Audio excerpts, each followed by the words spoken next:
G'day 9S, hope you're doing well. Just wanted to let you know that I've installed a whiteboard here because it could make the lessons a little more interactive.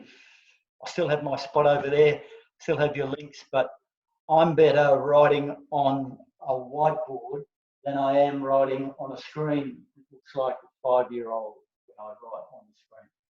This will be helpful for us next week as we're going to do chemical reactions and balance chemical equations. Number of atoms we start with has to equal the number of atoms we finish with. So we'll show you how to balance them. I'll go through them exactly. Some of those YouTube clips are a little bit advanced.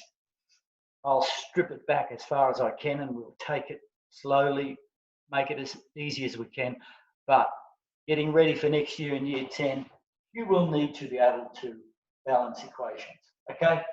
And any other topic that we're doing while we're remotely, we can use the board, okay? See you tomorrow.